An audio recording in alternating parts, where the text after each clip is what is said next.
पहले के राजा महाराजा इतना देर तक कैसे अपनी रानियों के साथ यौन क्रिया को करते थे। आज के अगर पुरुषों की बात की जाए तो बस उनसे 2 मिनट या ज़्यादा से ज़्यादा 3 मिनट तक ही हो पाता है। जो नौजवान हैं उनकी बात कर रहे हैं, और जिनकी उम्र 50-55 है उनकी तो यहाँ पर बात ही नहीं कर रहे हैं। तो पहले के राजा महाराजा अपनी यौन क्रिया में इतना ज़्यादा टाइम कैसे दे पाते थे। उनकी तो बहुत रानियां हुआ करती थी और अपनी हर एक रानी को यौन क्रिया से संतुष्ट भी करते थे।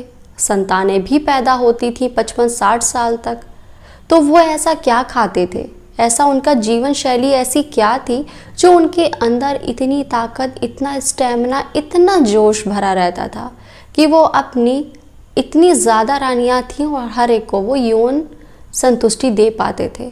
अगर आज के पुरुषों की बात की जाए, जो नौजवान हैं, 25 साल के हैं, 28 साल, 30-35 साल, वो डिफरेंट जो पोजीशन है उनमें भी नहीं ट्राई कर पाते। क्यों? क्योंकि जल्दी थकान हो जाती है।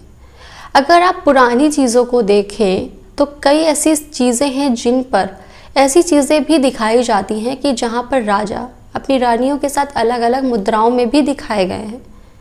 जो मुद्राएं आप अपने बेड पर अपनी पार्टनर के साथ, जो आज की डेट के कपल हैं, जो बहुत जिनका परसेंटेज ज़्यादा है, वो ऐसा ट्राई भी नहीं कर पाते हैं। बहुत सारे ऐसे भी हैं जो ट्राई कर लेते हैं, बहुत सारे ऐसे भी हैं जो नहीं कर पाते हैं। देखिए, ये जो वीडियो है उन लोगों को फालतू लग सकता है जिनके जो पर्सनल में कोई दिक्कत नहीं है, पर ऐसे बहुत सारे पुरुष होते हैं जिनको बहुत तरीके की दिक्कतें होती हैं। जैसे उनके प्राइवेट पार्ट जो अंग है उसमें बिल्कुल भी टाइटनेस नहीं होना, बिल्कुल भी टाइट नहीं होना, या फिर 2 मिनट के अंदर ही उनका जोश ख़त्म हो जाना। या फिर बहुत सारे पुरुषों में ये भी समस्या होती है कि धातु रोग, अब वो सो रहे हैं और उनका जो वीर्य है वो निकल जा रहा है कपड़े में ही। तो ये सारी समस्याएं क्या पहले नहीं होती थी? पहले भी होती थी।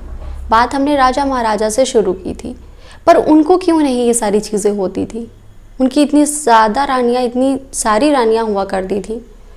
राजा कैसे हर एक रानी को यौन संतुष्टि दे पाते थे? आपको मैं बताती हूँ कि वो सीक्रेट्स क्या हैं।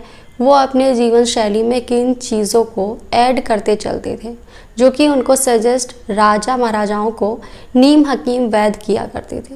अब पहले नंबर पे क्या है? सवेरे उठकर गुनगुना पानी पीना और योग करना, व्यायाम करना। दूसरे नंबर पे आ जाता है नाश्ते में उन चीज़ों को दिया जाना जिनसे आप पूरा दिन एनर्जी से भरे रहें, आप बिल्कुल ना थकें। उनमें क्या हो गया? अंकुरित चने, दूध, गाय का शुद्ध देसी घी। अगर आप ऐसा कुछ सोचते हैं कि मैं करने से पहले ऐसा कुछ खा लूँ, उसके लिए भी बहुत अच्छी चीज़ें हैं। अखरोट है, बादाम है, काजू है, छुहारा है, जो बहुत ही तेज़ी से आपके मर्दाना ताकत को बढ़ाते हैं।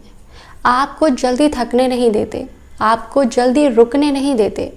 और अब आप सोच रहे होंगे तो क्या मैं इन सारी चीज़ों का सेवन कर लूँगा तो क्या मैं भी 55 साल तक? जी हाँ, बिल्कुल।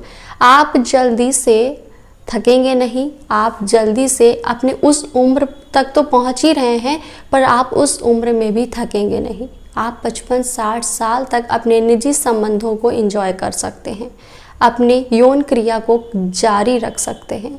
तो आई होप कि आपको ये वीडियो अच्छा लगा होगा, समझ आया होगा, और ये भी पता चला होगा कि किन चीज़ों के सेवन से आप अपनी यौन क्रिया का समय सीमा बढ़ा सकते हैं, अपनी ताकत को इन्हेंस कर सकते हैं।